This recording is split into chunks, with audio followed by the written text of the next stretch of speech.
Mesdames et Messieurs les ministres, Messieurs et Mesdames les ambassadeurs, Mesdames et Messieurs les représentants des autorités civiles et militaires, chers compatriotes, Mesdames et Messieurs, ce 14 juillet est un peu particulier à bien des titres.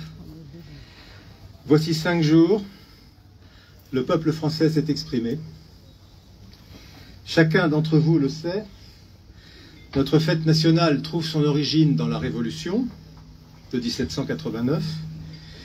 Cette année-là, en août, la Déclaration des droits de l'homme et du citoyen proclama dans son article 3 que toute souveraineté réside essentiellement dans la nation et que celle-ci l'exerce par ses représentants élus. Il ne m'appartient évidemment pas de commenter le choix des Français, mais je forme le vœu que ce 14 juillet 2024 s'inspire de celui de 1790, un an après la prise de la Bastille, lorsque la fête de la Fédération célébra par un grand rassemblement à Paris l'unité de notre nation. Chers amis, ce soir c'est pour moi une grande joie aux côtés de la Consul générale, qu'avec vous je remercie très chaleureusement pour tout ce qu'elle a su faire durant 4 ans, une grande joie d'accueillir une assistance aussi nombreuse à la résidence. Elle est la maison des Français, comme des amis marocains de la France. Puisque nous sommes entre nous, je me dois de vous parler sans détour. Depuis 1 an, bien du chemin a été parcouru. Bien des choses ont été redécouvertes ou apprises. Avec le Maroc, nous avons commencé à retisser la toile d'une nouvelle histoire.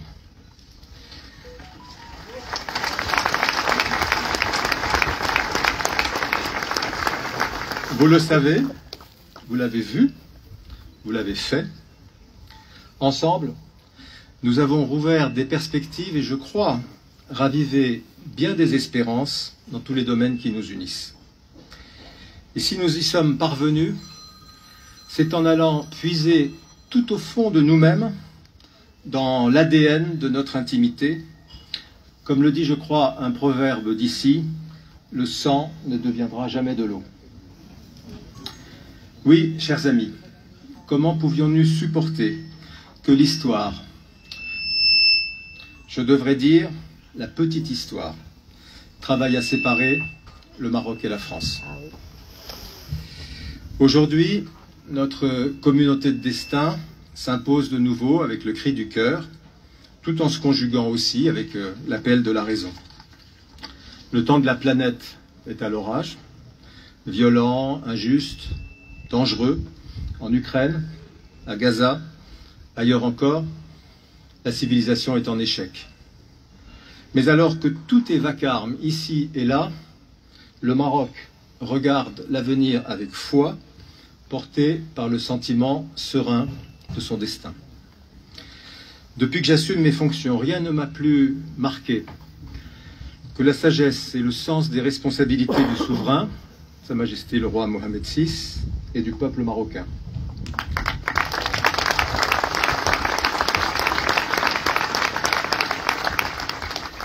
Qui ne saurait le voir?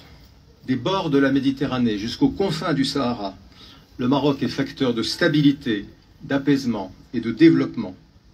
Mais il est beaucoup plus encore, car ces atouts, le Maroc offre de les mutualiser pour conforter ou rétablir le lien entre les mondes, si menacés de déchirure. Ce n'est pas là une chose nouvelle. Je n'ignore pas combien la Renaissance qui bouleversa l'Europe il y a 5 siècles doit aux esprits éclairés issus de cette terre, ici, pour lesquels la Méditerranée et l'océan n'étaient en rien des frontières, mais au contraire des autoroutes de l'échange artistique, philosophique et spirituel. Ce que l'Europe et le Maroc ont fait ensemble hier, je ne veux pas douter qu'ils sauront le faire à nouveau dans ce millénaire qui commence.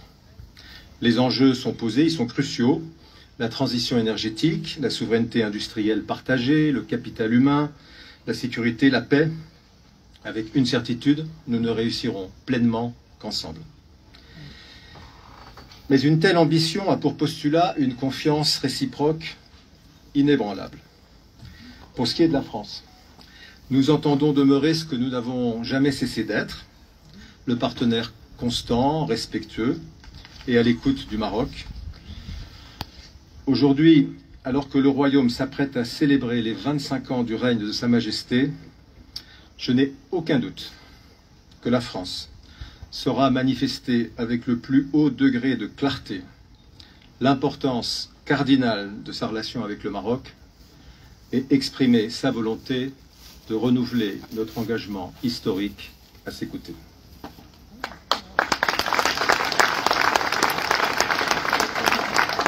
Plus que jamais, nous avons besoin l'un de l'autre, d'autant que c'est au sud que se joue notre avenir. 45 millions d'enfants naissent chaque année en Afrique, près de 15 fois plus que dans notre Europe, malade du déclin démographique.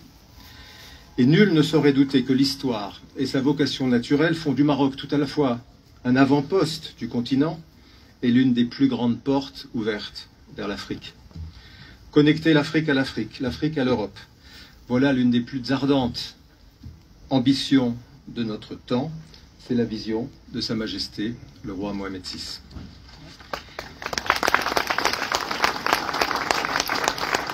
Ici, au Maroc, j'ai renforcé ma conviction qu'il était grand temps, dans le concert des nations, d'accorder notre regard, notre respect, notre espérance aux vôtres, messieurs les ministres, mesdames les ministres, aux vôtres, ministres et représentants du gouvernement marocain, à l'égard de ce continent africain. Et d'entendre, venant de là-bas, la vieille voix de la sagesse du monde, de la jeunesse du monde, selon l'expression du président Senghor. Mes chers amis, le monde ancien s'en est allé. Un monde nouveau est déjà né. Faut-il en avoir peur? On n'a pas peur ici. On sait partout dans le royaume du Maroc qu'il n'y a pas d'autre choix qui vaille que de construire ensemble un espace de paix, d'échange et de prospérité, traversant la Méditerranée, s'épanouissant au long de l'océan Atlantique et faisant reculer partout la tentation du désordre, des brigandages et du fanatisme. Dans cette vision, parce qu'elle est la France, et qu'elle a si souvent dans son histoire su regarder au-delà de ses clochers et de ses intérêts immédiats, la France ne peut qu'aspirer à jouer pleinement son rôle. Mais à le jouer en équipe, avec toutes les nations de notre Union européenne qui veulent que notre Nord regarde enfin le Sud les yeux dans les yeux et mobilise sans barguigner tous ses moyens pour faire de ce nouveau défi une renaissance. Cette histoire-là, elle appartient aux hommes et aux femmes de bonne volonté et de raison, aux bâtisseurs, aux inventeurs, aux créateurs qui ne peuvent se résigner à la fatalité et qui prennent comme maxime les mots de Saint-Exupéry « Faites que le rêve dévore votre vie, afin que la vie ne dévore pas votre rêve. » Dans quelques jours, et c'est ma conclusion, notre rêve prendra la forme de 5 anneaux.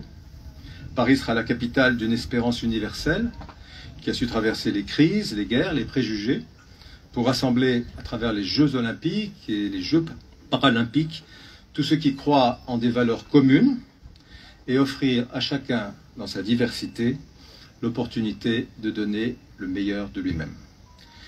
J'avais cité Camus à la fin de mon discours l'an dernier, et nous nous y sommes tenus. La vraie générosité envers l'avenir consiste à tout donner au présent. À vous, à nous, d'en faire ce qu'il doit être. Je vous remercie de votre attention.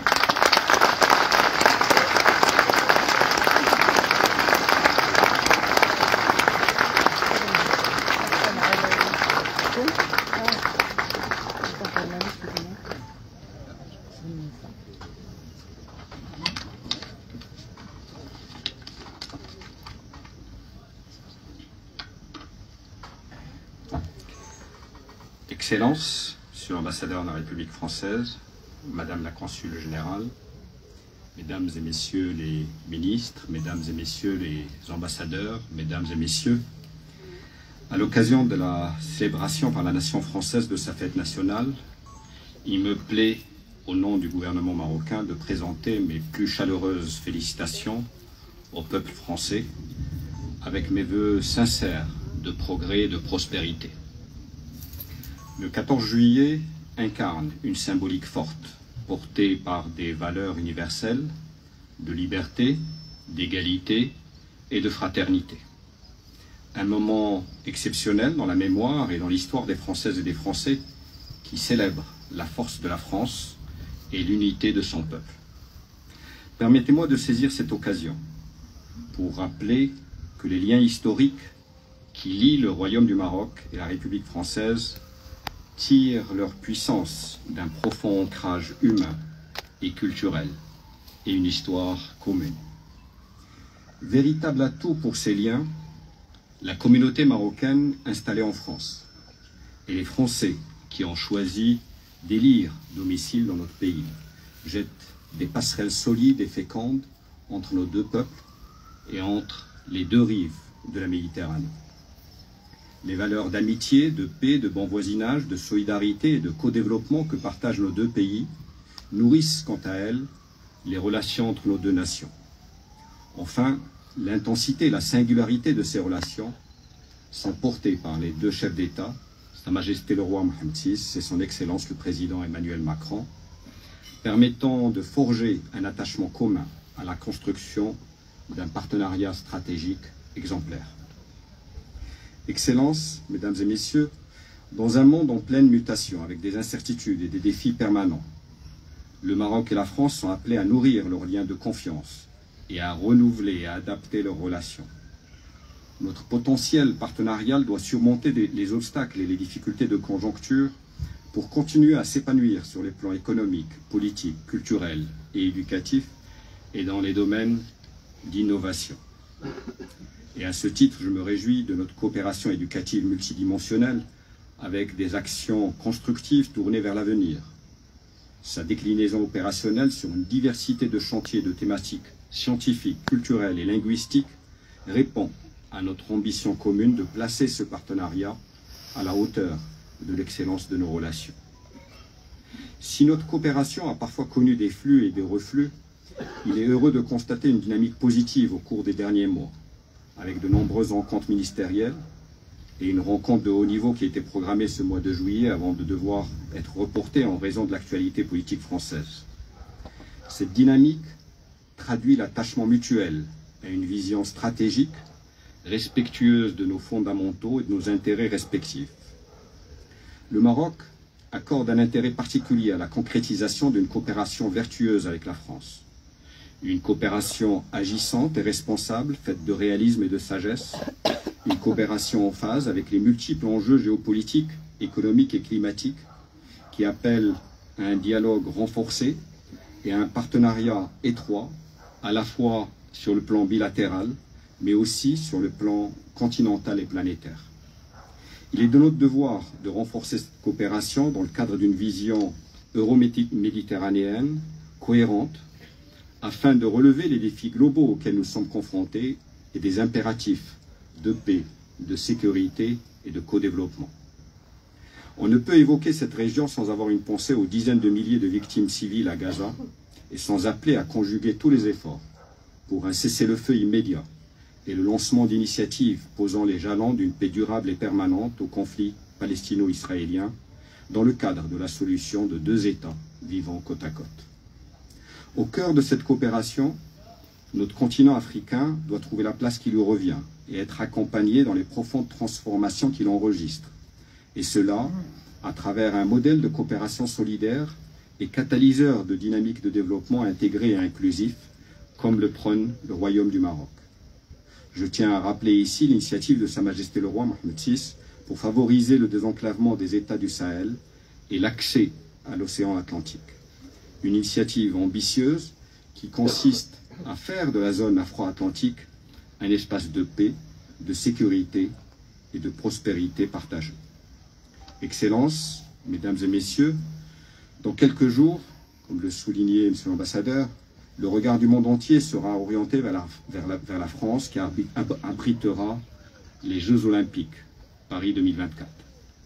La France deviendra ainsi le pays hôte et terre d'accueil de milliers d'athlètes venus de tous les horizons du monde pour célébrer ces Jeux et faire triompher l'esprit de l'olympisme, bâti autour de la diversité et unissant toutes les nations dans l'amitié et la paix par le sport.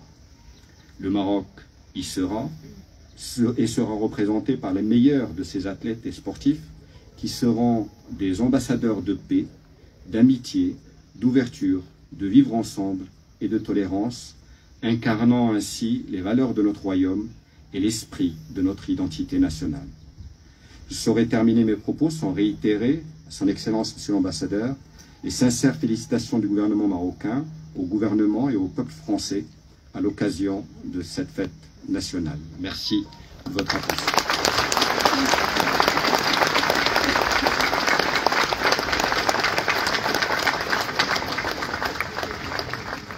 Mesdames et messieurs, nous vous invitons à présent à écouter les hymnes nationaux, interprétés par le chœur de chambre du Maroc, dirigé par M. Amin Hadaf.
Allons enfants de la patrie, le jour de gloire est arrivé.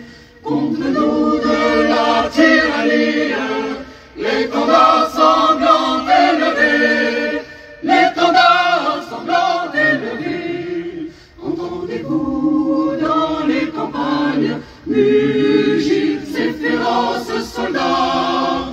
Ils viennent jusque dans nos bras, égorger vos fils, vos compagnes. Aux armes, citoyens, formez vos bataillons. Marchons, marchons, qu'un sang impur abreuve nos sillons. Aux armes, citoyens, formez vos bataillons. Marchons, marchons.